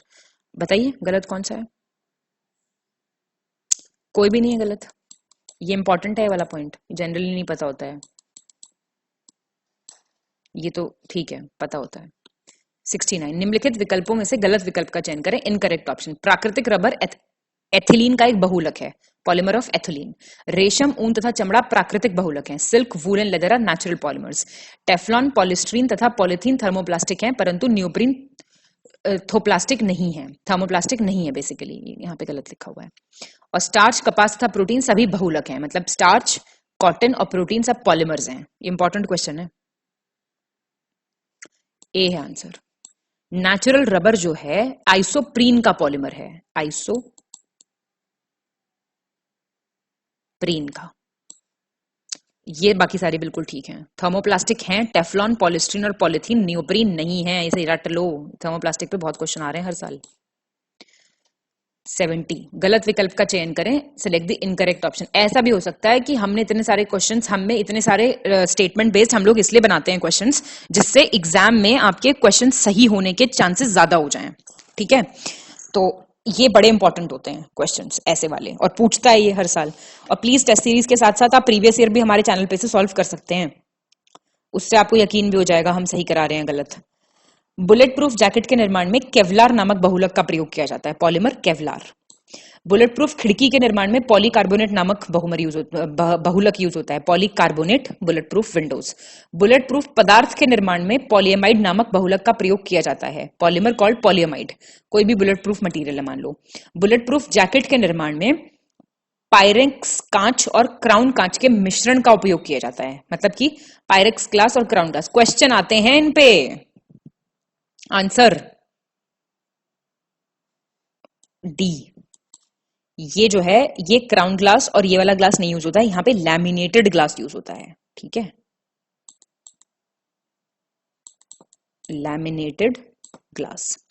और ये जरा याद कर लो प्लीज, केवलार कहां पे यूज होता है, और आपका पॉलीमर पॉलीकार्बोनेट कहां यूज होता है, पॉलीएमाइड क्या होता है, बुलेट प्रूफ क्लोथिंग मटेरियल, इसमें सब यूज होता है ये, ठीक है? 71 निम्नलिखित में से गलत विकल्प का चयन करें, इनकरेक्ट ऑप्शन। पोमोलॉजी फलों की कृषि, कल्टीवेशन ऑफ फ्रूट्स। एग्रोनॉमी फसलों की खेती, कल्टीवेशन ऑफ क्रॉप्स। मेर्मेकोलॉजी शहतूत की खेती, कल्टीवेशन ऑफ मलबेरी, मोमेकोलॉजी। और पेलियोबॉटनी पादप जीवाश्मों का अध्ययन, study of plant fossils. Answer, answer, answer. ये आपको पूरा टेबल दिया जाएगा, ये गलत है। इसका आंसर क्या हो जाएगा? ये होता है चींटियों का अध्ययन, ठीक है, स्टडी ऑफ एंट्स, चींटियां, मायरमिकोलॉजी। ऑर्निथोलॉजी क्या होता है? चलो कुछ पूछ लूं मैं आप लोगों से। ऑर्निथोलॉजी बता दो मुझे क्या होता है। और मुझे मॉरी कल्चर क्या होता है? मॉरी कल्चर ये होता है कल्टीवेशन ऑफ मलबरी, मॉरी कल्चर यहां लिख दूं, बस इससे ज्यादा नहीं बता रही। पेलियोबॉटनी बता चुकी है, पोमोलॉजी, एग्रोनॉमी, और एक मैंने आपसे पूछा है ये। 72 निम्नलिखित में से सही विकल्प का चयन करें, select the correct option. Anthology grape production, अंगूर उत्पादन। एपीकल्चर मधुमक्खी पालन, बी कीपिंग। ओलेरीकल्चर फूलों का अध्ययन, स्टडी ऑफ फ्लावर्स। विटीकल्चर सब्जियों के लिए प्रयुक्त पौधों का अध्ययन, study of plants used for vegetables. Answer answer answer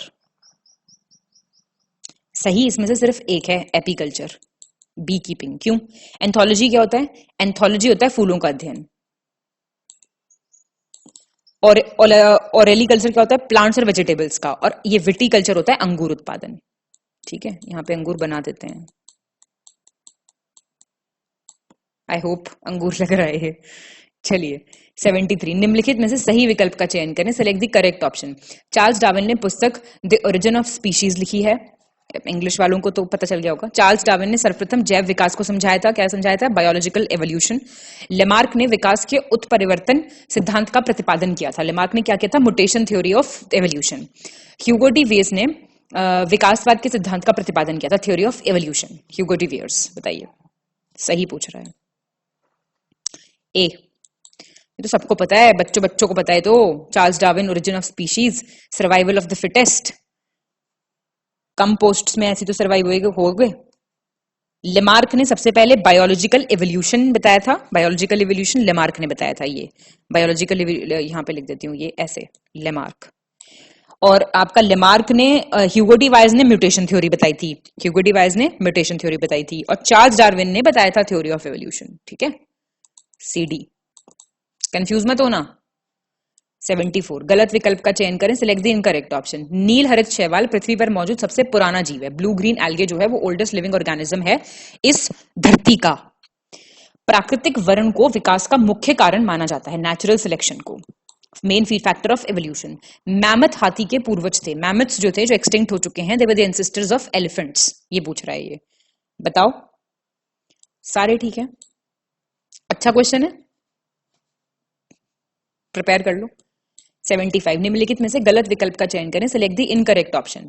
वे जंतु जो अपने शरीर का तापमान सदैव समान बनाए रखते हैं गर्म रक्त वाले जंतु कहलाते हैं, मतलब always maintain same temperature of their body, उनको वार्म ब्लडेड कहते हैं। गोलकृमि में कोई परिसंचरण तंत्र नहीं होता, राउंड वर्म्स होते हैं ना, उनमें कोई सर्कुलेटरी सिस्टम नहीं होता है। सभी एकिनोडर्म्स सजीव प्रजक होते हैं, विविपेरस होते हैं। वेल मछली को सबसे बड़ा स्तनपायी माना जाता है, it is considered the largest mammal, whale. Answer C. जितने भी एकिनोडर्म्स हैं, 75 का सी क्यों होगा? सारे एकिनोडर्म्स विविपेरस नहीं होते हैं। विविपेरी क्या होता है?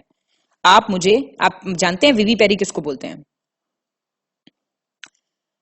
ये विविपेरस वो होते हैं जो लाइव यंग वंस को जन्म देते हैं, डेवलप करके inside the body of the parent.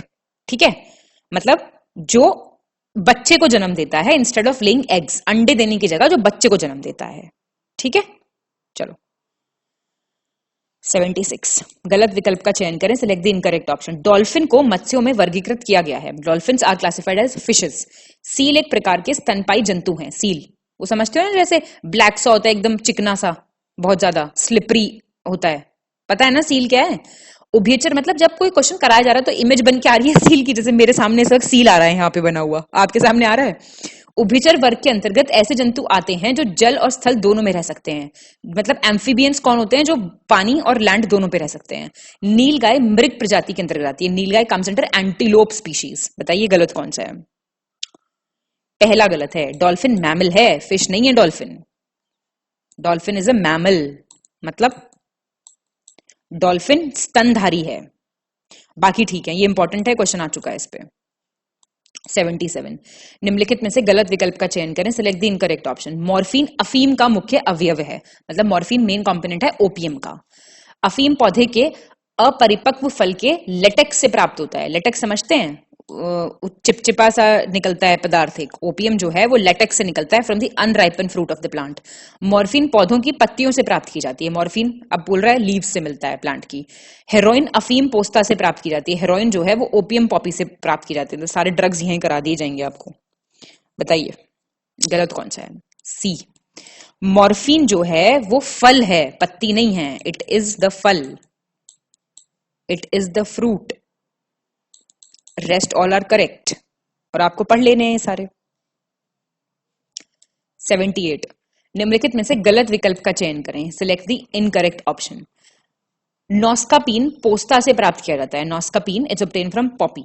Lichen कवक एवं शैवाल से बने मिश्रित जीव हैं। लाइकेंस क्या हैं? फंजाई और एल्गी से बने हुए ऑर्गेनिजम्स हैं। सेलुलोज कपास का प्रमुख घटक है। सेलुलोज जो है मेजर कंपोनेंट है कॉटन का। मशरूम एक प्रकार का शैवाल है। मशरूम जो है it's a type of algae. बताओ भाई, मशरूम एल्गी थोड़ी है, मशरूम फंगस है। It is fungi. खाते हैं हम फंगस फिर भी, ठीक है। मशरूम कवक है, कवक। क ये एक मिनट, ये क थोड़ा सा एक्स्ट्रा चला गया तो पूरा गायब हो गया। वो फंजाई, ये याद रखना थोड़ा सा। 79 निम्नलिखित में से सही विकल्प का चयन करें, select the correct option. Caricaxanthin के कारण पपीते का रंग पीला होता है। Colour of papaya is yellow due to caricaxanthin. ये पूरा सर ने ना फ्री एक करा रखा है वीडियो, हिंदी में राइटिंग है बहुत सुंदर, और उसमें से सर ने पूरा पढ़ा रखा है। ये भी किसी को नहीं पता होगा शायद। लाइकोपीन के कारण टमाटर का रंग लाल होता है। Lycopene red. एंथोसाइनिन के कारण सेब लाल होता है। तो बताओ जरा सही कौन सा है? सारे सही है, पूछ लेगा कोई भी किसी से भी मैच वैच करके, ध्यान रखना। 80 निम्नलिखित में से कौन सा विकल्प सही है, करेक्ट कौन सा है? मछलियों में सामान्यतः श्वसन गलफड़ों द्वारा होता है, मतलब gills, with the help of gills, respiration. त्वचा की सहायता से अधिकांश कीट श्वसन करते हैं, मतलब सारे इंसेक्ट्स जो हैं वो रेस्पायर करते हैं with the help of the skin. Alcohol के उत्पादन के लिए आर्क बैक्टीरिया के एक समूह का उपयोग किया जाता है।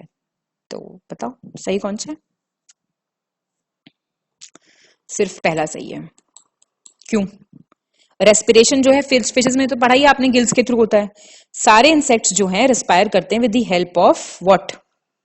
ट्रैकियल सिस्टम, वातक तंत्र होता है, वातक तंत्र, ठीक है, और ट्रैकियल सिस्टम। और आपका जो आर्के बैक्टीरिया है वो मीथेन प्रोड्यूस करता है, ना कि अल्कोहल। बस हो गया इतना, समझ आ गया ना क्यों गलत है? सिर्फ पहला क्यों सही है, मतलब ये भी गलत है और ये भी गलत है, वो पता चल गया आपको। ट्रैकियल सिस्टम या वातक तंत्र। चलिए, तो 81st क्वेश्चन पे आ गए हम। निम्नलिखित में से सही विकल्प का चयन करें, सिलेक्ट द करेक्ट ऑप्शन। पौधों द्वारा ली गई विकिरण ऊर्जा का परिणाम कार्बन डाइऑक्साइड का ऑक्सीकरण होता है। The radiant energy taken up by plants results in oxidation of carbon dioxide. बहुत अधिक जल वाले स्थान पर पाए जाने वाले पौधों को जलोद्भिद भी कहा जाता है, हाइड्रोफाइट्स। जलोभिद भी कहा जाता है जो पौधे बहुत ज्यादा पानी वाली जगह पे उगते हैं। तो बताइए क्या हो जाएगा आंसर? B, hydrophytes. ठीक है, हाइड्रोफाइट्स क्या कहलाते हैं? जो बहुत ज्यादा पानी वाली जगह पे पाए जाने वाले पौधे। लेकिन जो रेडिएंट एनर्जी प्लांट्स लेते हैं वो फोटोलिसिस करती है पानी का, मतलब वो क्या करती है, जल का प्रकाशीय अपघटन होता है उससे। पौधों द्वारा ली गई विकिरण ऊर्जा का परिणाम जल का प्रकाशीय अपघटन है, ठीक है, ना कि ऑक्सीकरण है। ऑक्सीडेशन नहीं होता है, फोटोलिसिस होता है, वो भी किसका? पानी का। तो ये चीज ध्यान रखना, फोटोलिसिस। मैं लिख देती हूं एक बार जिससे आपको याद रहे, और यहां पे हिंदी वालों के लिए हो जाएगा प्रकाशीय अपघटन जल का, ठीक है।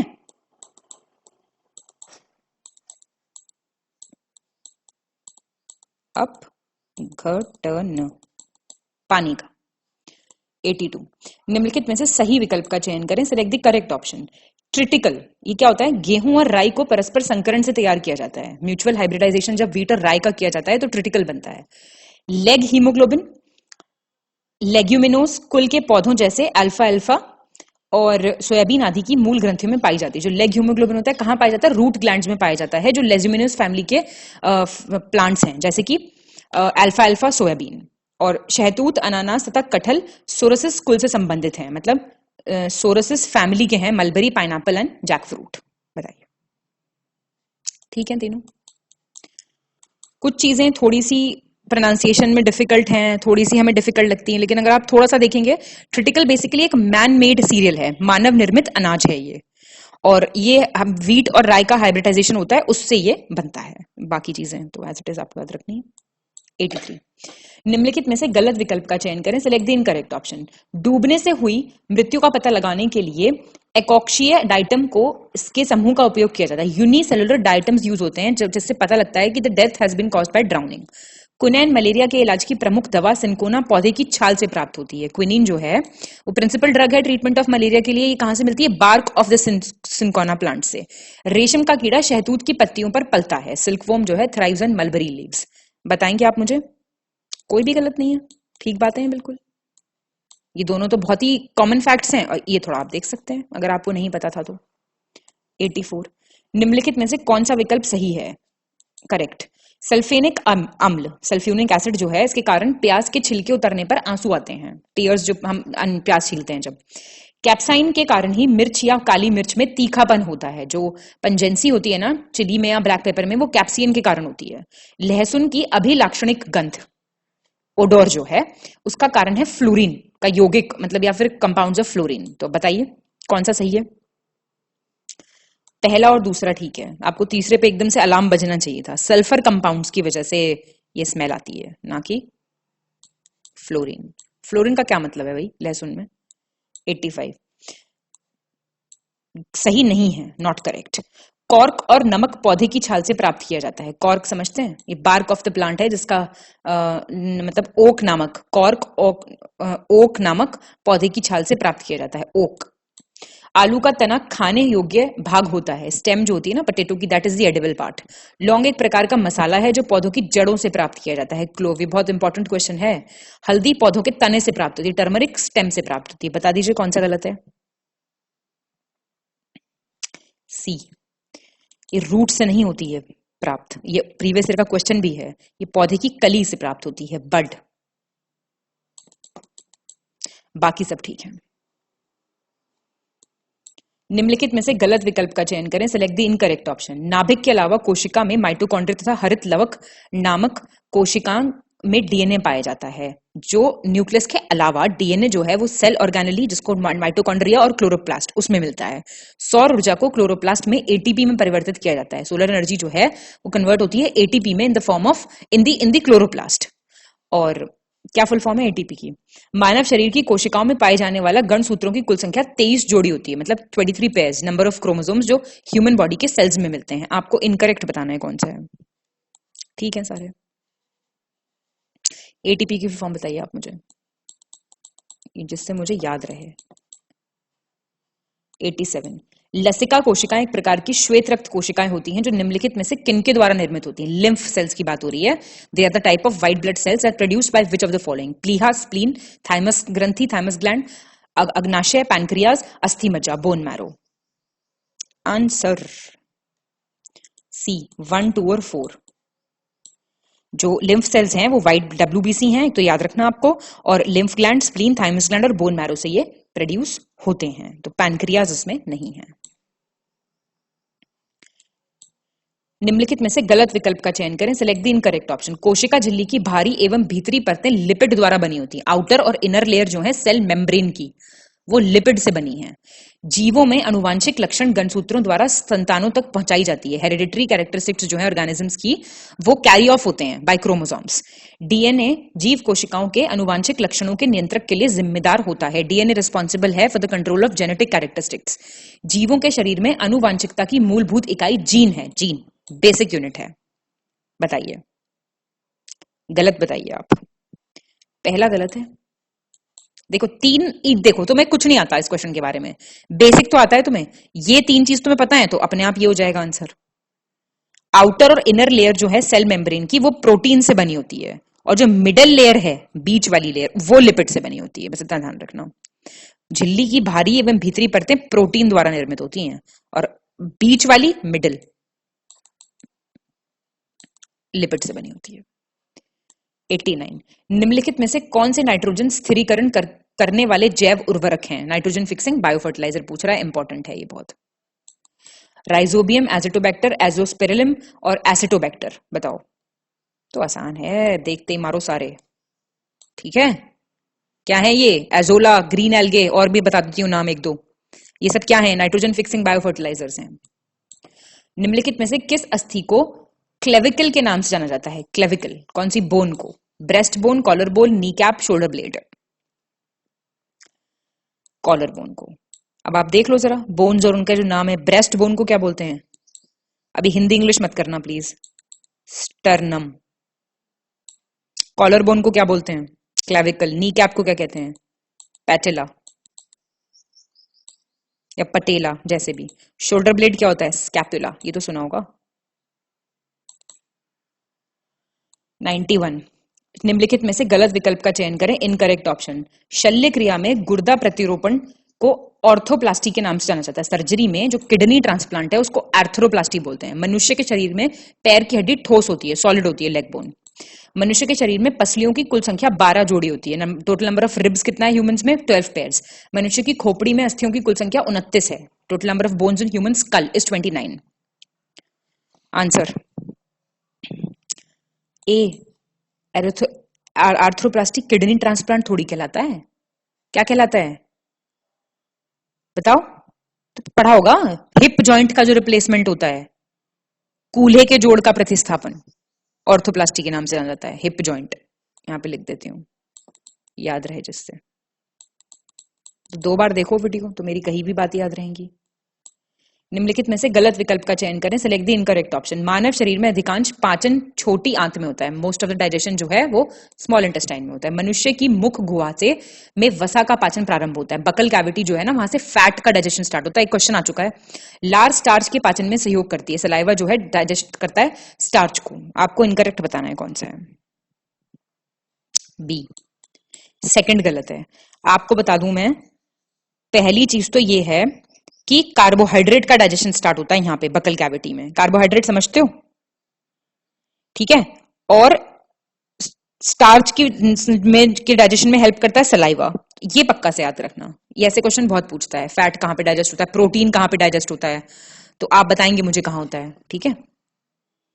93, निम्नलिखित में से गलत विकल्प का चयन करें। Select the incorrect option. Enzyme आमतौर पर नाइट्रोजन युक्त पदार्थों या अमीनो अम्ल के संश्लेषण से बनते हैं। एंजाइम्स जो हैं कैसे बनते हैं? सिंथेसिस ऑफ नाइट्रोजनस सब्सटेंसेस और अमाइनो एसिड्स।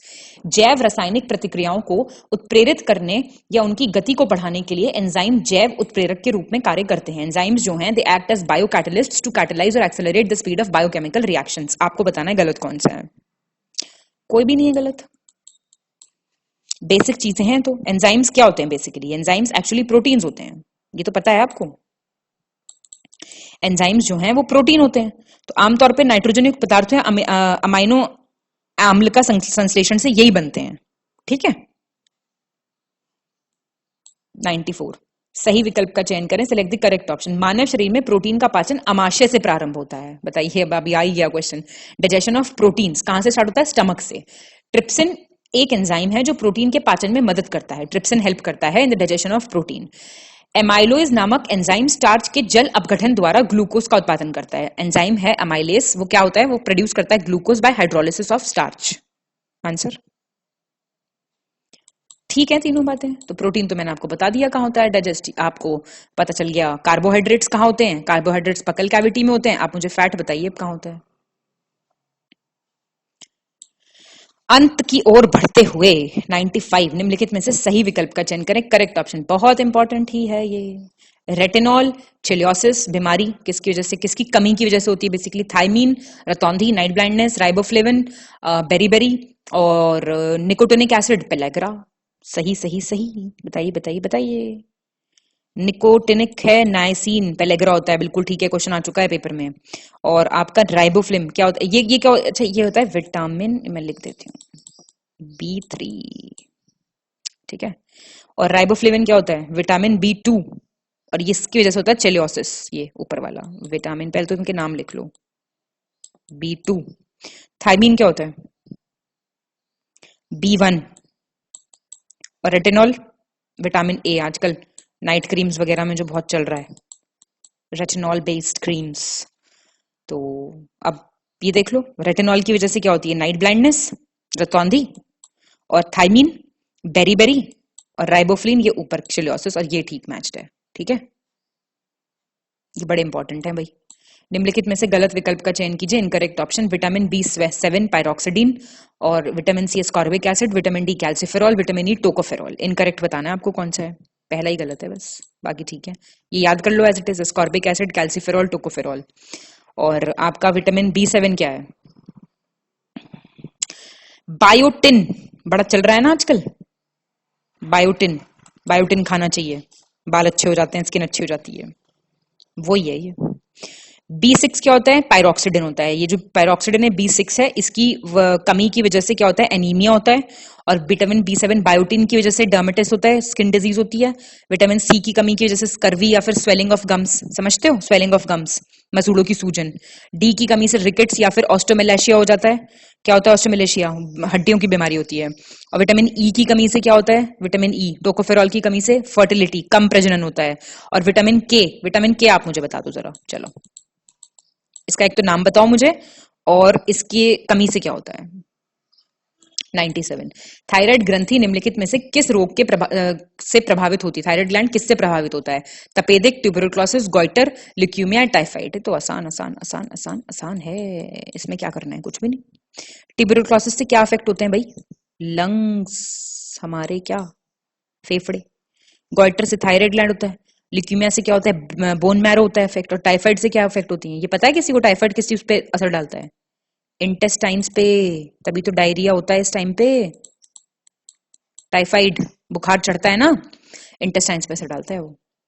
98। निम्नलिखित में से गलत विकल्प का चयन करें, select the incorrect option. Bacteria से होने वाला रोग gonorrhoea, disease cause by bacteria. Virus से होने वाला प्लेग, और प्रोटोजोआ से होने वाला मलेरिया। कवक से होने वाला एथलीट्स फुट। बताओ। बी, प्लेग वायरस से नहीं होता कभी भी। और गोनोरिया और प्लेग दोनों ही बैक्टीरिया से होते हैं। और वायरस से कौन से होते हैं? मीजल, मम्प्स, ये सब होते हैं। मीजल मम्प समझते हो ना? और क्या बोलते हैं, खसरा, कंठमाला, ये होते हैं हिंदी में। और प्रोटोजोआ से क्या होते हैं? मलेरिया, काला अजहर। और आपका फंजाई से, कवक से एथलीट फुट हो गया, रिंग वॉर्म, ये होते हैं। 99। इलेक्ट्रोएन्सेफेलोग्राफी, बड़ा सा नाम, मानव शरीर के किस अंग से संबंधित परीक्षण है? क्या टेस्ट करता है ये? ब्रेन, आंख, कान, हृदय। मस्तिष्क, आंख, कान, हृदय। ब्रेन से रिलेटेड टेस्ट होता है ये। इसमें क्या समझाऊं और क्या बताऊं? 100th खुशी वाला सवाल, बड़ी सी स्माइल, बड़ी सी। निम्नलिखित में से सही विकल्प का चयन करें, सेलेक्ट द करेक्ट ऑप्शन। जस्ता हार्मोन एवं प्रोटीन संश्लेषण में योगदान देता है, contributes to hormone and protein synthesis. Zinc, boron पौधों में क्लोरोफिल के संश्लेषण के लिए आवश्यक है। Boron essential for the synthesis of chlorophyll in plants. और लोहा कोशिका झिल्ली की पारगम्यता के लिए आवश्यक है, maintenance of membrane integrity, cell membrane integrity के लिए आयरन चाहिए होता है। आपको सही बताना है कौन सा है। पहला सही है, सुन लो। जस्ता हार्मोन प्रोटीन, जिंक हो गया। आयरन करता है क्लोरीन का, क्लोरोफिल का आयरन, ये क्लोरोफिल का। और बोरॉन करता है ये आपका झिल्ली की पारगम्यता, ये करता है बोरॉन। बस पलटे हुए हैं ये, बाकी बातें बिल्कुल सही लिखी हैं। तो इस तरीके से हमने अपना टेस्ट खत्म कर लिया है।